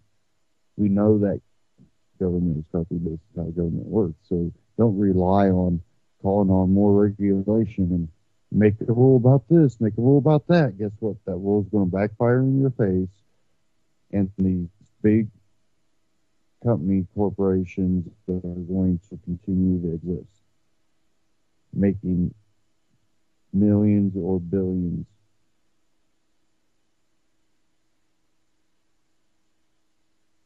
And after this many years of seeing it happen, just in my lifetime, let alone knowing my history and seeing how it happened with Rockefeller and Standard Oil, it amazes me that we haven't had that message spread enough. And the problem is when you hear people talking about free market and this and that, again, kind of like what Ron Paul said, they don't talk about the monetary policy, for one. Two, they're calling for the free market for these big corporations, and they call that capitalism. And then you have the socialists going, capitalism doesn't work, capitalism doesn't work, capitalism. No, crony capitalism, corporatism. It's not capitalism, because you are basically given roadblocks to make it extremely hard. And of course, some people are able to play the game, maybe have enough money to put down and get a loan. They might know people. They might be able to get that tax break from their dad's buddy. And you have those of you that come up. You have the ones that they invent something and quickly bought out by corporations that basically we can do something similar and probably put you out of business, or we can buy yours for this much and you can watch your invention grow with the name you gave it.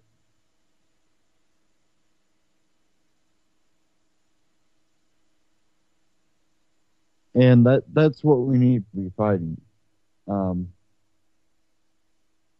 Tax hike, I just don't see that happening in a way that would ever work. You know, it's always passed down.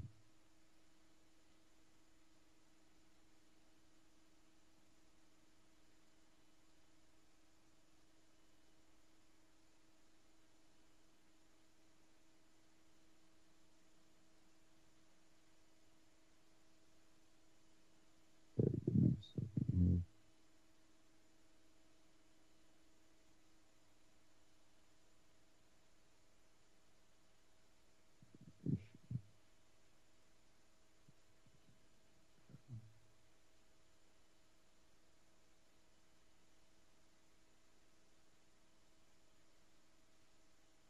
Okay.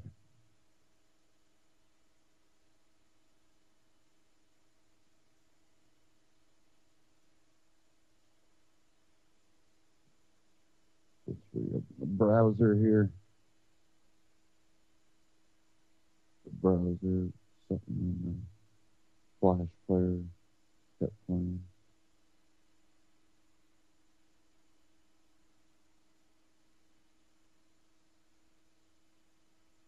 Now, what happens when you have all these laws on the books? You're like, they're not going to make any more laws. How many more laws could they make? And the problem is people that cheer for the laws don't ever think there's going to be a law that's going to create it against them. They don't do anything wrong. Why should I worry about all these laws that don't affect me? And the problem is well, once those criminals are gone after, they have to find more criminals.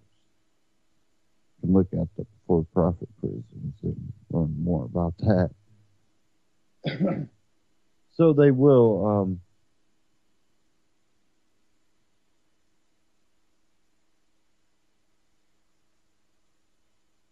We had one out of Florida, and this was on Infowars.com. Florida man ordered by city to keep barbecue smell from leaving his property. You're allowed to have it smell on your property, so that doesn't count. But when I'm on the street, that's when it counts. A Florida man was confronted by a county environmental specialist this week and absurdly,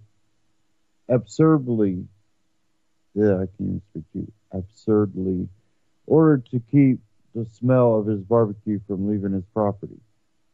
Video of the incident, originally posted on Facebook Wednesday by homeowner Scotty Jordan, shows Pinellas County Environmental Specialist Joe Graham discussing the alleged infraction with Jordan and friends after a nearby neighbor alerted the county. I'm only here because of the odor, Graham says. I'm only here because of the smoke. During the conversation, Graham asserts that the men are in violation of local rule that bans the smell of barbecue from crossing over one's property line. I can smell it again right now, but I'm on your property, Graham tells the group. You're allowed to have it smell on your property, so that doesn't count, but when I'm on the street, that's when it counts. Astonished by the claim, the cameraman asked Graham how the group, or anyone for that matter, would be able to control where odor travels. So we're supposed to control the smoke and the wind and where it's blowing it, he asked. Graham goes on to suggest that the group move their barbecue on a regular basis in conjunction with the wind patterns or purchase a specialized version designed to minimize smoke. A local ordinance similar to countless others across the country falls in line with a long-standing effort from the EPA that aims to limit everything from barbecues to wood stoves under the guise of reducing pollution. And I'm going to play this short clip here.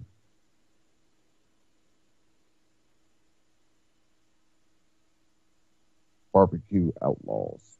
Unreasonably interferes with the comfortable use and enjoyment of life or property or creates a nuisance. Okay? So this is a nuisance. to this dumbass neighbor over here.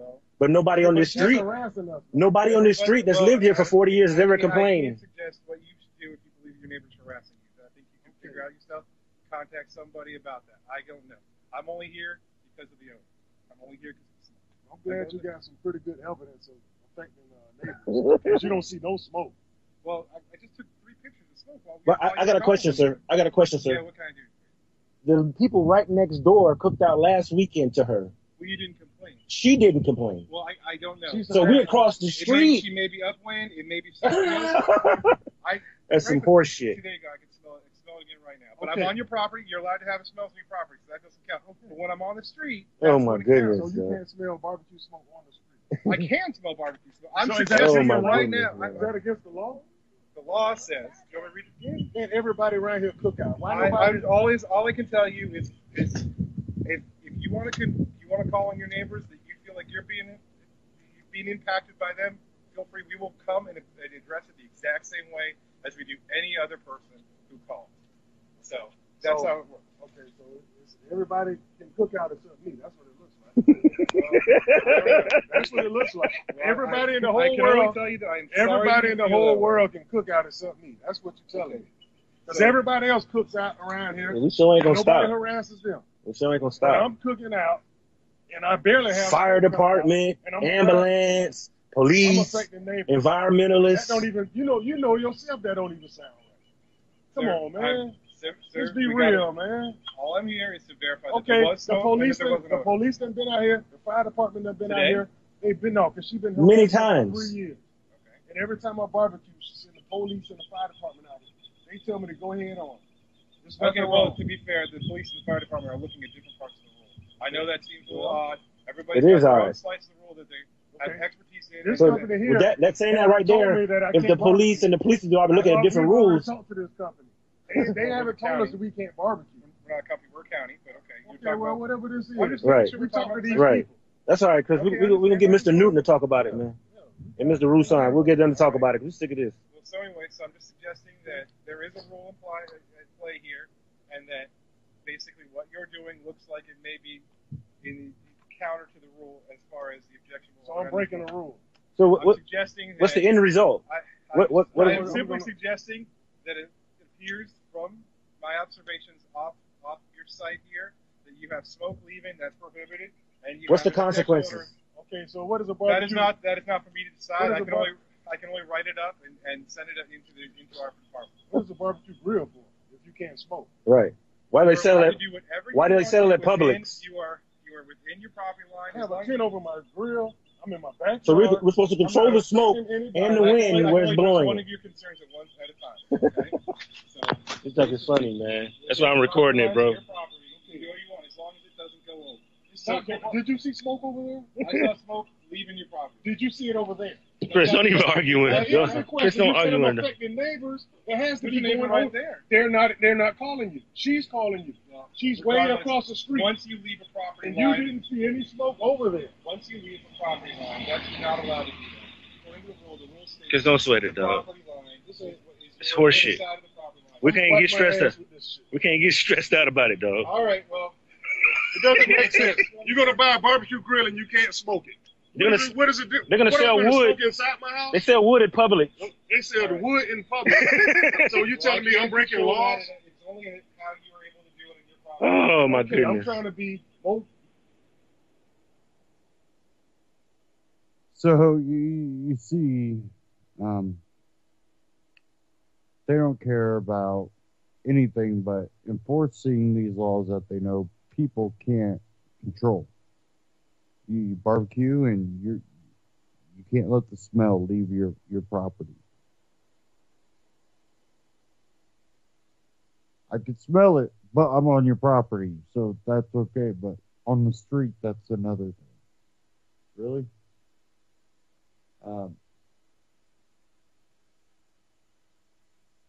These are just more BS. I would like to see more cities end up like Detroit when they start enforcing these laws. People leave, let it crumble, let them have their taxes on no population. let them rule their ruins. And then I want to see the cities that realize what that does and make their city and their counties and their states a freer society. Less restrictions, definitely on the small businesses. But no, we tend to get more restrictions that only affect small companies, or you personally at home instead of the corporations that they were supposedly to stop from doing bad things.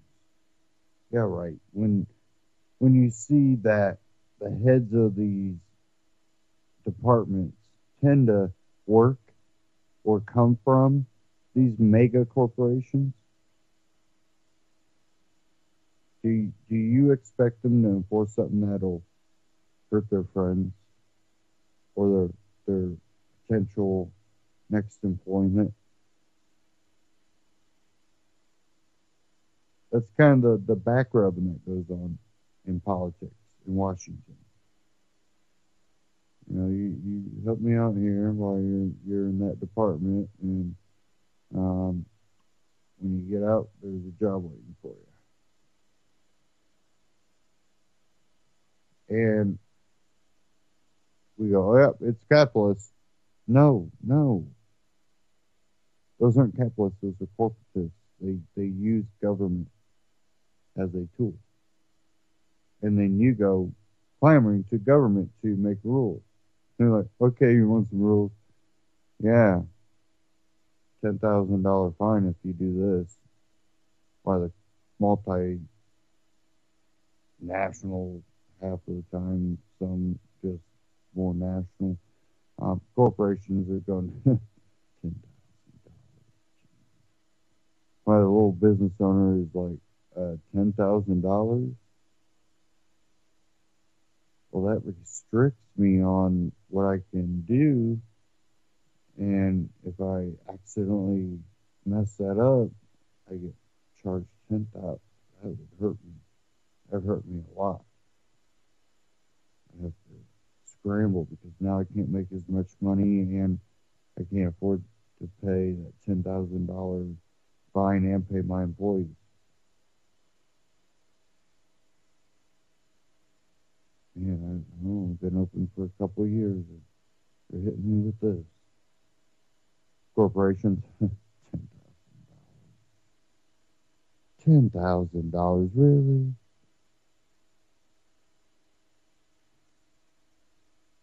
I'm sure most of them have watches that are worth $10,000.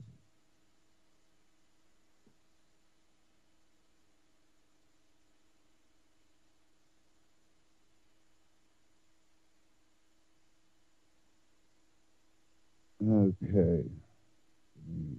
Quick second here.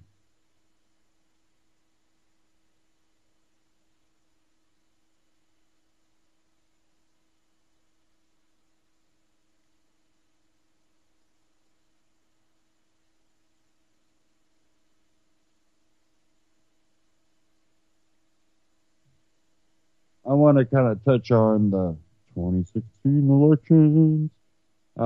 Told you about Free and Equal and the festival, United We Stand Festival. Again, go check that out.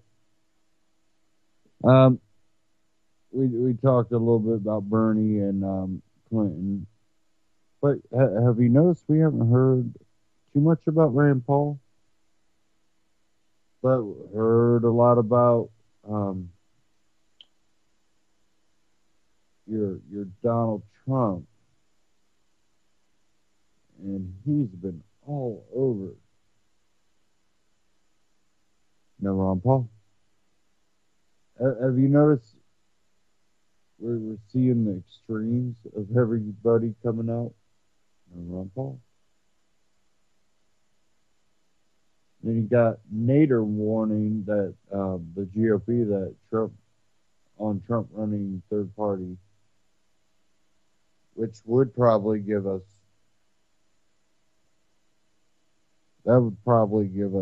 a Bernie Sanders. No Rand Paul. And if I said Ron Paul, I meant Rand Paul. We have Ted Cruz a little bit in the headlines, accusing McConnell of lying. And don't see much about Rand Paul.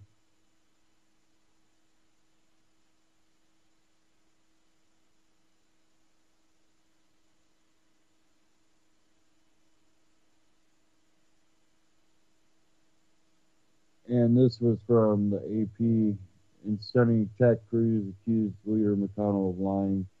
In a stunning public attack on his own party leader, Republican Senator Ted Cruz accused Majority Leader Mitch McConnell of lying and said he was no better than his Democratic predecessor and couldn't be trusted. Cruz, a Texan who is running for president but ranks low in early pollings, delivered the broadside in a speech on the Senate floor Friday. Extraordinary departure from the norms of Senate behavior that demand courtesy and respect. Not only what he told every Republican senator, but what he told the press over and over and over again was a simple lie, Cruz said. At issue were assurances Cruz claimed McConnell, Republican from Kentucky, had given that there was no deal to allow a vote to renew the Federal Export-Import Bank, a little-known federal agency that has become a rallying cry for conservatives. Cruz rose to deliver his remarks moments after McConnell had lined up a vote on the Export-Import Bank for the coming days. It saddens me to say this. I sat in my office. I told my staff the majority leader looked me in the eye and looked 54 Republicans in the eye. I cannot believe he would tell a flat-out lie, Cruz said. We now know that when the majority leader looks us in the eyes and makes a explicit commitment that he is willing to say things that he knows are false. And it goes on to show how, well, a politician lied. Well, we know this about many politicians. Now, we know Ted Cruz is a big supporter of aid to Israel, which I'm not opposed to Israel, but I'm not for Israel. I'm not, for or against any country. I'm for good people and against bad people. And what I mean bad people that are willing to abridge other people's rights, whether it be groups or individuals. And I think that abridges the peace. And I think it goes against natural law, and I think it goes against people's rights. And I think my money that's stolen from me should make its way back to me. And I think we as individuals, we as communities,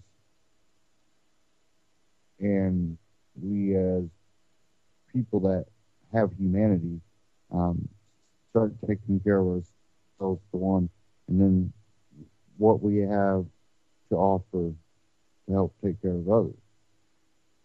And that on a voluntary basis. You shouldn't be forced into helping people you believe are making wrong choices. And you don't think that helping them in any certain way is going to be beneficial, that they need some other type of help. Or you want to be greedy, you can be greedy, but then when you need help, I don't